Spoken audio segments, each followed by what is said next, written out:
Hey everybody, welcome to Pop Culture Philosophers. I'm Rockin Robbie Billups, and it's time for the weekly pop culture wrap-up.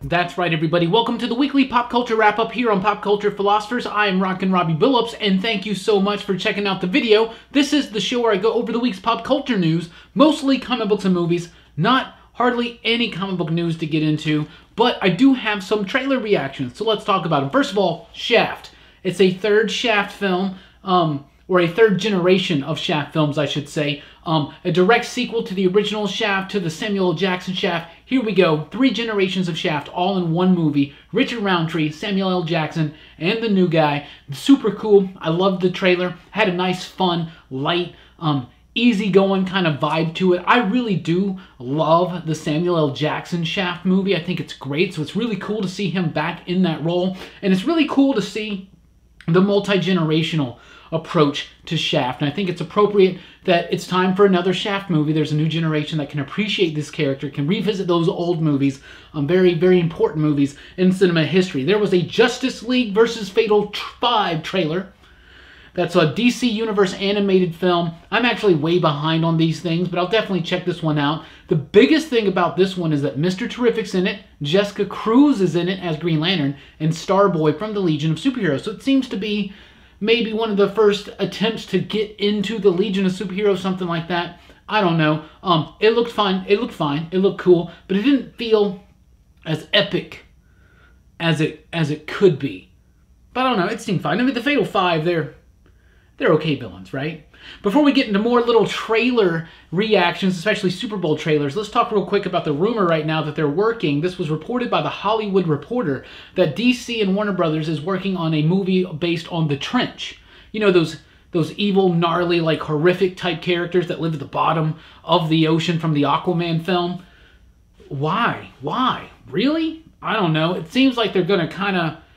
So I saw someone tweet this and they were like, they're going with the Conjuring approach where, oh, you like that one scene with that doll? How about a whole movie about it, right? So it seems like they're going to do a smaller budget, none of the big stars from Aquaman, movie focused in on The Trench. I saw Taylor, I believe, on Twitter say that it would be interesting if they use this as an opportunity to introduce the others. I think that could be really cool. But it is a big, like, why DC? Come on, come on. You got a successful movie with Aquaman. Let's just focus on making a good sequel to that. Right? I don't know. That's kind of my thought on it. So the Super Bowl came and went last week. Of course, the Patriots won by 10, not the Rams by 10. So I had the right score basically, but I didn't have the right team. So yeah, congratulations to the Patriots. But there were a couple little teasers and trailers that were revealed in there. Another Endgame trailer, Avengers Endgame. This one just kind of shows them dealing, the Avengers, the surviving Avengers, kind of dealing in a world where post-snap, right? So it looked cool, very short, but you don't have to show us much to get us pumped for Avengers Endgame. There's also a Captain Marvel little teaser that was in it. Really liking this. This looks really good to me. I think it looks solid. I cannot wait to see this movie. It looks like it's going to be your typical MCU fare, but with Captain Marvel, and I think Carol deserves a time to shine in the spotlight. What I was really pumped, though, is for those scary stories to tell in the dark little teasers. They kept doing a bunch of little ones. Guillermo del Toro's producing this film based on the old book, with some of the illustrations were just the creepiest things. In fact, the one about the person trying to come back to get the toe, because this kid just takes the toe, he sees the toe out of the ground, takes it home and eats it or something. Then this like horrific like corpse like comes back after the toe. That one in particular scared the hell out of me for some reason.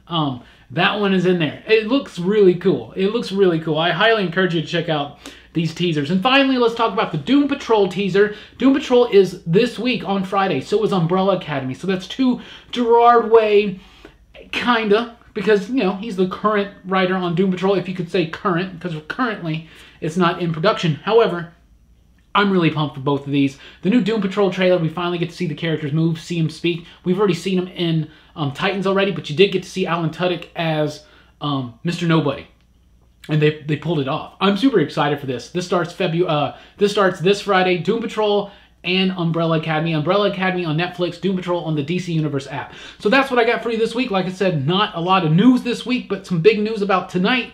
The Robbie Rants Live is back. That's right, we took last week off for the Super Bowl, but tonight, 7 o'clock U.S. Central Time, I will be streaming live here on the channel, answering questions, talking about pop culture, movie, taking a look at this upcoming week's comics, talking about last week's comics, what our picks of the weeks were, and things like that. A good, fun time to be had, and a little bit of show and tell. So that's tonight at 7 p.m. U.S. Central Time. Tuesday night, super late. Early Wednesday morning will be the weekly comic book review, our flagship show here at the Pop Culture Philosophers YouTube channel. Big news about the podcast is going to be announced very, very soon. Big news about Top 5 is going to be announced very, very soon. And big news about other things are going to be announced really, really soon. Also, look out this week for 2 advanced reviews I'll be doing. One for Little Bird #1, an Image comic that starts in March. And another one for Maxwell's Demons #4, the double-sized finale. It was a joy and a pleasure to read both those books, and I'm excited to bring you just a little bit of an early reaction to those books this week. Also, we got the debut of an all-new episode of Comics Revisited. This was our audience choice winner for Season 1, Kingdom Come by Mark Waid and Alex Ross. We'll be talking about that, me and Jelani, Thursday morning. Patrons have access to it right now, and if you want to get early access to that video and other things like the PCP video newsletter I do at least like once to twice to 3 times a week, check us out at patreon.com/PCP to help support this channel. Thank you guys so much for checking out the video. Please do like, share, and subscribe if you haven't already. I'm Rockin Robbie Billups. Thanks for rocking with us. Keep on living.